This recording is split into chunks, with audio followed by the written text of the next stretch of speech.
Good morning बच्चों, कैसे हो? बढ़िया। चलो ठीक। आज हम थर्मोडायनेमिक्स में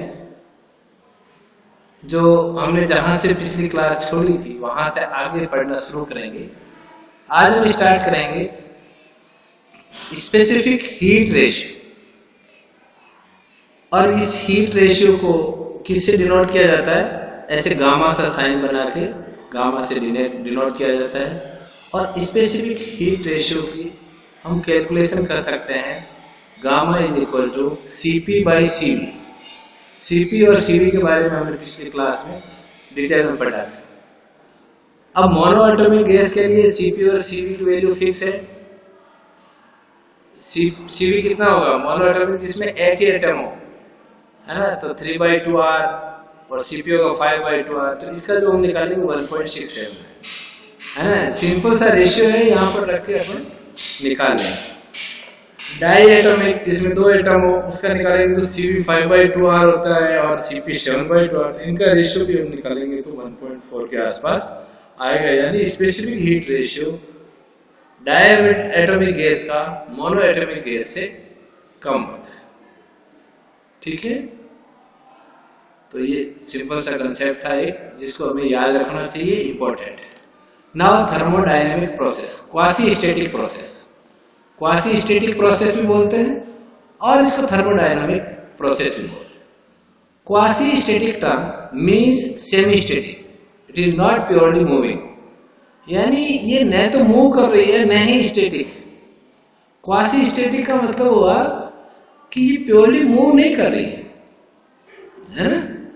हाँ, it is a hypothetical construct which means it is not in real।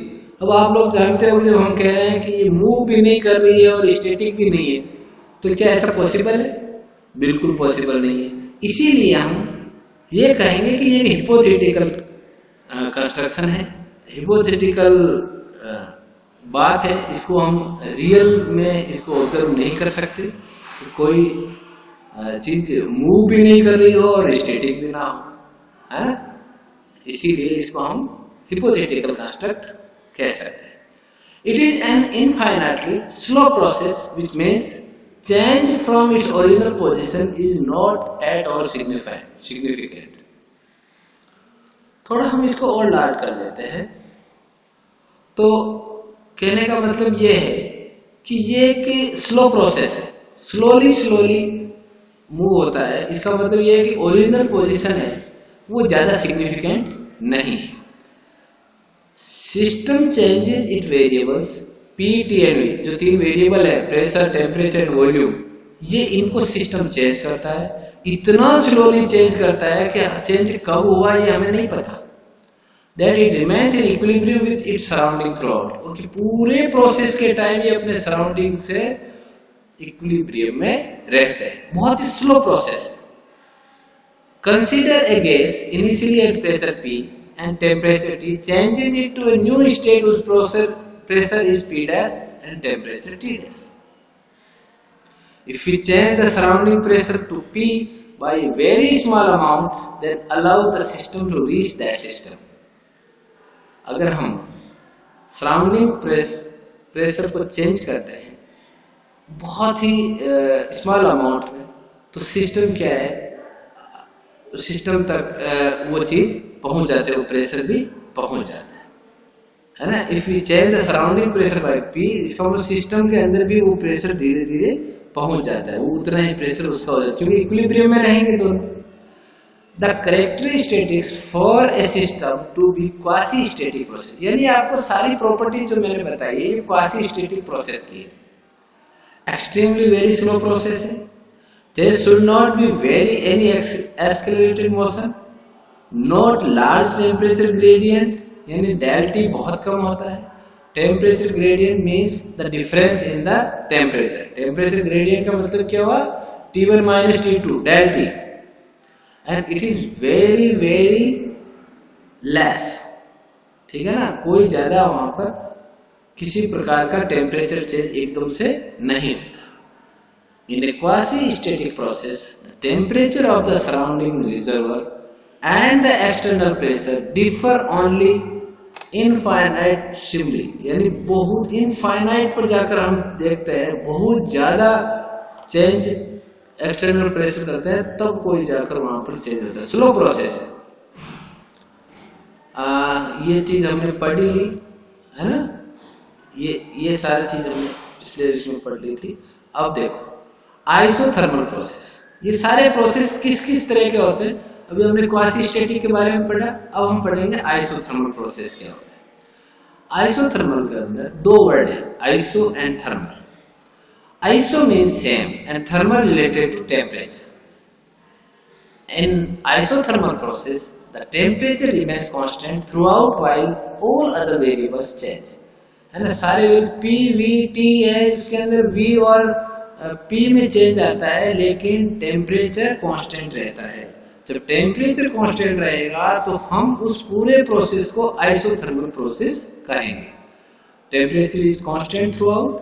For an ideal gas PV is equal to nRT where n number of moles है, R यूनिवर्सल गैस कांस्टेंट है, ये आपने chemistry में बहुत अच्छे से पढ़ा होगा। T है वो कांस्टेंट फॉर आइसोथर्मल प्रोसेस है ना, ये कांस्टेंट रहेगा। क्यों रहेगा कांस्टेंट? क्योंकि उसमें कोई प्रकार का चेंज नहीं हो रहा है तो टेम्परेचर भी कांस्टेंट रहेगा। इसका मतलब PV पूरा का पूरा कांस्टेंट हो जाएगा। जब n कांस्टेंट है, R कांस्टेंट है और टेम्परेचर कांस्टेंट है, so it implies PV is equal to constant. PV is equal to constant का मतलब क्या होगा? जब P बढ़ेगा तो V घटेगा। If P will increase, pressure will increase and volume will decrease, and if volume will increase then we can say pressure will decrease। यानी दोनों इनवर्सली प्रोपोर्शनल है एक दूसरे के, है ना।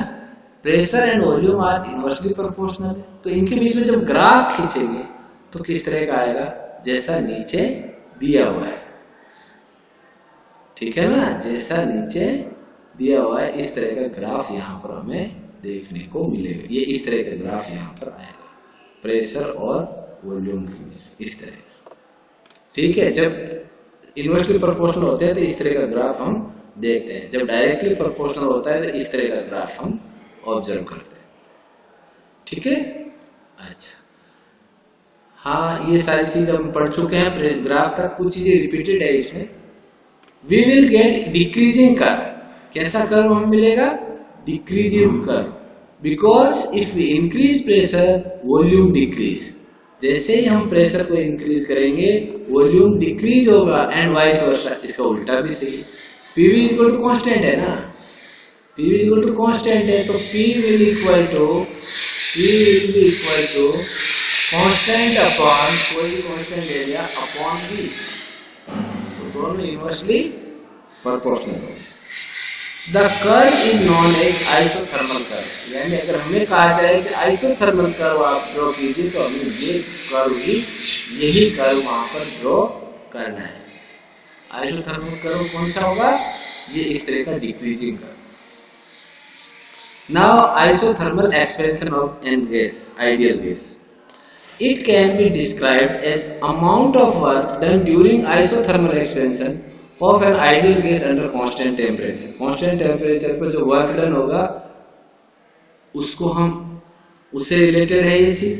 इनिशियली गैस प्रेशर मान लो P1 पर है, उसका वॉल्यूम V1 है। कांस्टेंट टेम्परेचर पर जो गैस होगी वो एक्सपेंड होगी P1 से P2 तक। प्रेशर चेंज हो गया, टेम्परेचर कांस्टेंट है, चेंज क्या हुआ? P1 टू P2, और वॉल्यूम चेंज हो गया V1 टू V2। यानी जो फाइनल स्टेज में हम लिखेंगे P2 V2 और इनिशियल स्टेज में P1 V1। These all expansions are quasi static process, यानी बहुत ही स्लो प्रोसेस है। कैसे प्रोसेस है? स्लो प्रोसेस है। Consider an immediate stage, यानी कोई हम एक इंस्टेंट के ऊपर इस चीज को अगर हम कंसीडर करें तो pressure will is P and volume is V1 plus del V। V1 initial pressure, del V increase in volume, भाई एक्सपेंशन हुआ है तो इंक्रीज हुआ है, सो वॉल्यूम क्या हो गया? V1 plus del V। So work done will be equal to P del V, P del V। जब वॉल्यूम में स्मॉल चेंज हुआ तो ये जो डेल W होगा, जो वर्क डन होगा, that will be very small work. By solving and doing calculation the above equation, the work done for an ideal gas workman is given as W is equal to RT. ये जो इनका मतलब log हो गया, इसका मतलब क्या हुआ? लोगेरिथम. इसको अगर हम अपनी भाषा में लिखें तो W is equal to RT log of, logarithm आपने पढ़ा होगा, नहीं पढ़ा है तो मैथमेटिक्स में पढ़िए आप, V2 अपॉन V1. ठीक है, ये आपका हो गया फॉर्मूला वर्क डन, है ना, V2 अपॉन V1. ये पूरी कैलकुलेशन, इसको इंटीग्रेशन करके हम निकाल भी सकते हैं आराम से, है ना, वैल्यू रख के Q इक्वल टू nRT की वैल्यू रख के इसको फाइंड आउट भी कर सकते हैं. अब डायरेक्ट याद रख लीजिए, in an isothermal expression there is no change in the internal energy of isothermal process. Internal energy same रहेगी, as there is no change in temperature, as result there is no change in the internal. क्यों change नहीं होगी? क्योंकि isothermal process में आपका temperature है वो same रहता है. जब टेम्परेचर सेम रहेगा, कांस्टेंट रहेगा, तो इंटरनल एनर्जी भी कांस्टेंट रहेगी. From the first law of thermodynamics वो हमने पढ़ा था, del Q equal to del U plus del W. तो सारी की सारी जितनी भी चेंज होगी, डेल U भी जीरो होगा क्योंकि डेल T जीरो है. डेल U अगर जीरो है तो क्या हुआ? Del Q is equal to del W. ये डेल U जीरो है, ये जीरो रहने का मतलब हुआ कि डेल Q और डेल W इक्वल हो गए. This means the amount of heat supplied to the gas is equal to the amount of work done. सारी की सारी हीट किस में चेंज हो जाएगी? Amount of work done in the surrounding. This is called isothermal expansion. Isothermal expansion और construction का मतलब, एक्सपेंशन का मतलब फैलना और कंस्ट्रक्शन का मतलब सिकुड़ना, उल्टा भी हो सकता है. The expression of the isothermal process for the work done is given. ये आपको याद हो, ये भी हमने पिछले पेज पे पढ़ा था.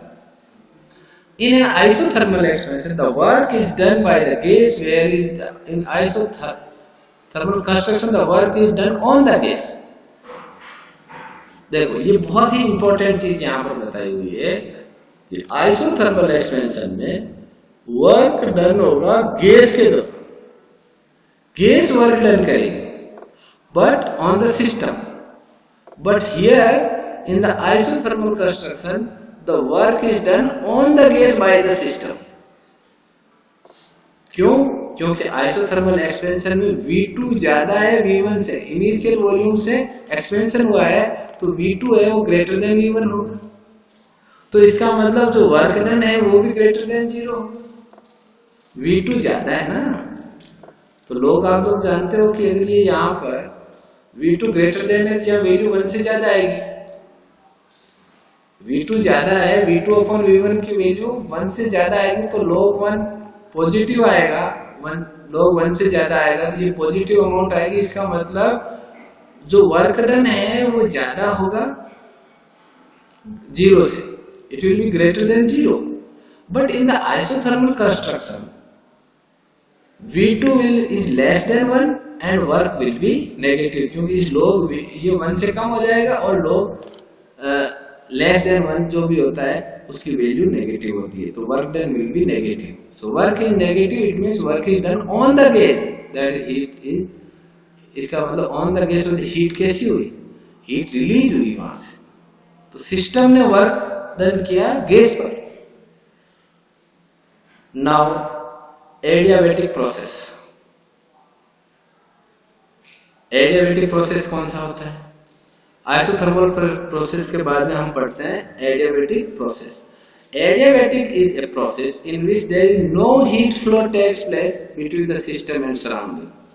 आज इसके बारे में हम पहले भी डिस्कस कर चुके हैं. इसके अंदर किसी प्रकार का हीट फ्लो नहीं होता. The process are sudden. The walls of the container should be adiabatic. For an adiabatic process of an ideal gas from the Boyle's law, PV gamma is equal to constant, where gamma आप लोग जानते हैं Cp upon Cv, specific heat ratio.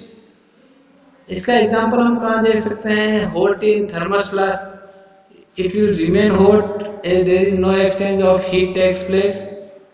Exchange of heat takes place because the walls of the thermos is insulated. भाई thermos में हम चाय या coffee डालते हैं तो वहां पर एडियाबैटिक वॉल्स होती है, यानी हीट ट्रांसफर सराउंडिंग में नहीं होता है ना, इसलिए इस प्रोसेस को क्या कहेंगे हम? Adiabatic process. Adiabatic change of an ideal gas. It implies how much work is done during adiabatic change of an ideal gas. Initially, ideal gas is at pressure P1, V1 and temperature. ये जो बात अपन कहते हैं कि initial position में P1, V1 और T2 होगा और फाइनल स्टेज में P2, V2 एंड T2 होगा। बॉयल्स लॉ आपका लागू होगा यहाँ पर, तो PV gamma is equal to constant. Gamma आप लोग जानते हैं स्पेसिफिक हीट रेशियो हो गया Cp/Cv। तो ये सारी की सारी चीजें वही है, सिंपल है ये। तो P1 V1 gamma is equal to P2 V2 gamma,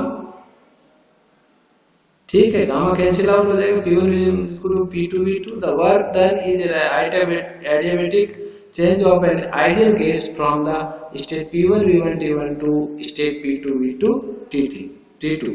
और जो वर्क डन निकालेंगे तो PV dV आएगा, अरे PV इक्वल कांस्टेंट है ना, तो PV dV एंड इंटीग्रेशन वगैरह हम करके इसको जब फाइंड आउट करेंगे तो ये आ जाएगा P integration over V dV। अब वॉल्यूम वहां पर कितना है ना, उसके हिसाब से यहाँ पर हो जाएगा। तो एडियाबैटिक प्रोसेस हो गया आपका PV gamma is equal to constant, है ना। कहने का मतलब है कि अगेन यहाँ पर इनवर्सली प्रोपोर्शनल होगा। ये सारी कैलकुलेशंस हैं, इनके अंदर मेरे हिसाब से अपने को उलझने के बजाय टोटल वर्क डन का फॉर्मूला आप लोगों को मेमोराइज कर लेना चाहिए, क्योंकि ये इंपॉर्टेंट है। यही एग्जाम में अक्सर पूछा जाता है, इसी के ऊपर बेस्ट क्वेश्चंस आते हैं। तो W will be equal to R upon gamma minus 1 T2 minus T1, और ये आसानी से डिराइव किया जा सकता है, कोई इश्यू नहीं है यहाँ पर, क्योंकि आपको मैंने बताया था कि P है ना, V गामा यहाँ पर आएगा, फिर इसके अंदर V की पावर जो गामा है इसको यहाँ पर हम अगर इंटीग्रेट करेंगे तो क्या आएगा? V की power gamma minus 1 upon minus, ये थोड़ा सा अपने को यहाँ पर देखना पड़ेगा, 1 अपॉन V की पावर गामा है, तो यहाँ पर जो वैल्यू आएगी V की पावर माइनस गामा, जब हम इसको इंटीग्रेट करेंगे तो अपने को क्या मिलेगा, एक बार करके भी बता देता हूं। V की पावर क्या होता है फॉर्मूला, +1 ऊपर, और ये जो पावर आएगी उसी को हम नीचे लिखेंगे, माइनस गामा +1, ठीक है, ऐसे लिखेंगे इसको। ये इंटीग्रेशन ऐसे हुआ हुआ है यहाँ पर, ठीक है, ठीक है, समझ में आ गया आपको? तो ये T2 और T1 यहाँ पर final temperature, initial temperature. R आपको पता है यूनिवर्सल गैस कांस्टेंट है, गामा स्पेसिफिक हीट रेशियो है जो कि Cp/Cv। This is the work done during the adiabatic change, और ये वर्क डन हम यहाँ पर आराम से लिख सकते हैं। ये फॉर्मूला वही है जो अपन ने यहाँ पर मेमोराइज किया था। अब वर्क डन जो है ग्रेटर देन 0 कब होगा? जब T1 T2 से बड़ा हो, जब T1 T2 से बड़ा होगा। कैसे? Temperature of the gas decrease, जब डिक्रीज होगा तो वर्क डन, यहाँ पर ये केस फर्स्ट दिया है, W will be greater than 0, ठीक है, समझ में आया ना? अगर, और ये यहाँ से थोड़ा सा छोटा लिखा हुआ है, W इज लेस देन 0, जब T1 छोटा हो T2 से। तो यहां पर जो ग्राफ आएगा, पीवी कर्व आएगा, वो ऐसा आएगा, टोटल जो पीवी कर्व आएगा वो ऐसा आएगा, है ना। इसको आप बुक में भी देख सकते हो, बुक में और अच्छा नजर आएगा, ये इस तरह का आएगा, ठीक है। प्रेशर और इसके बीच में, यहां आपको ऑब्जर्व हो रहा होगा ये चीज, ठीक है ना। ये आप लोग और इसको बुक में बढ़िया से देखिए, यहाँ से थोड़ा सा छोटा दिखाई दे रहा है, बुक में इसको बढ़िया से देखिए, और ये काफी इंपॉर्टेंट कर्व है। Isochoric process, isochoric process means volume is constant while all other variables change, है ना। वॉल्यूम जब कांस्टेंट रहेगा उसको आइसोकोरिक कहेंगे। As volume is kept constant therefore no work is done और बाय द गैस, यानी volume constant है तो वर्क डन तो हो ही नहीं सकता। So work done is always zero in isochoric process. Heat absorbed by the gas is completely used to change its internal energy and its temperature, है ना। जितनी हीट ये एब्जॉर्ब करेगा वो सारी की सारी चेंज इन इंटरनल एनर्जी और टेम्परेचर में चेंज के काम आ जाएगा, और वहां पर वर्क डन जीरो होगा। जो आपका फर्स्ट लॉ ऑफ थर्मोडायनेमिक्स है, del Q is equal to del U plus del W, तो वर्क डन जीरो होगा, डेल डब्ल्यू है वो जीरो हो जाएगा, है ना। डेल डब्ल्यू अगर जीरो है तो वहां पर ये जीरो होने का मतलब है कि सारी की सारी जो हीट इसने एब्जॉर्ब की है वो पूरी पूरी इंटरनल एनर्जी को इंक्रीज करने में काम आ जाएगी। ठीक है, ठीक है ना। This means whatever heat is supplied to the system that is used up completely to change the internal energy and temperature of the system। ठीक है, अच्छा। आइसोबैरिक, आइसो बार बार जो शब्द है यहाँ पर ये ऑलवेज प्रेशर से रिलेटेड, ये जो बार जहां पर भी आता है, आइसो का मतलब सेम, सेम टेम्परेचर रहेगा, आइसोबैरिक प्रोसेस। आइसो में same and baric is related to pressure. In this process pressure is constant while all other variables change। Process in which pressure is constant, हमें वो process जिसके अंदर pressure constant है उसको isobaric कहेंगे।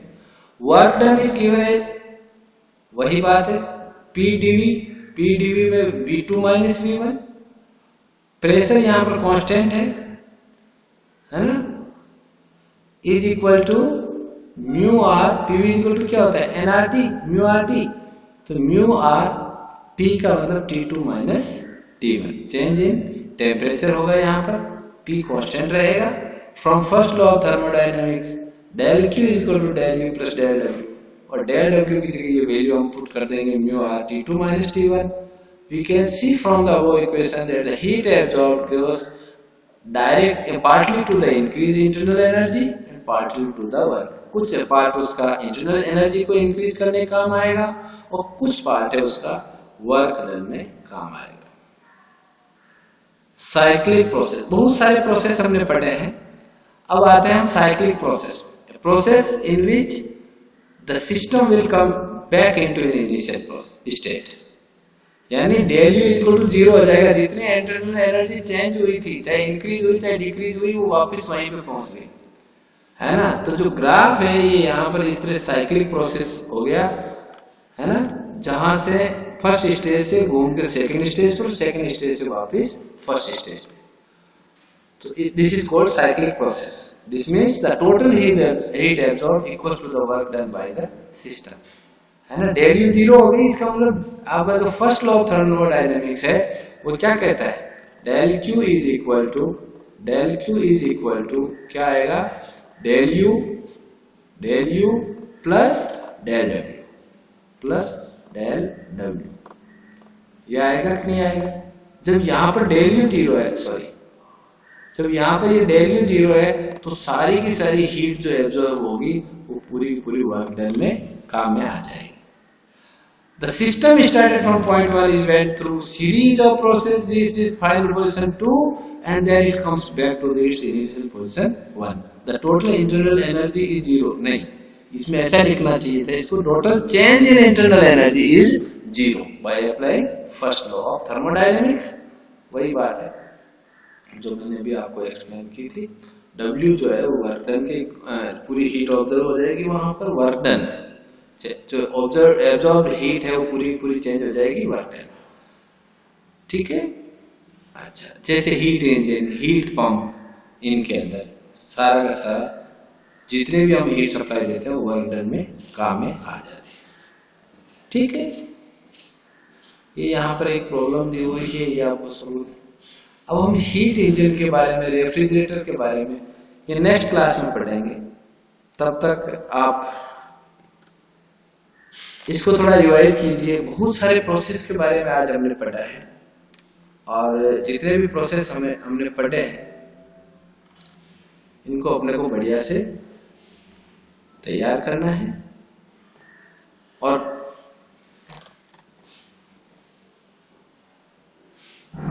इसके बारे में अपने को पता होना चाहिए। नेक्स्ट क्लास में हम इसको कंप्लीट कर देंगे, अपना लेसन कंप्लीट हो जाएगा।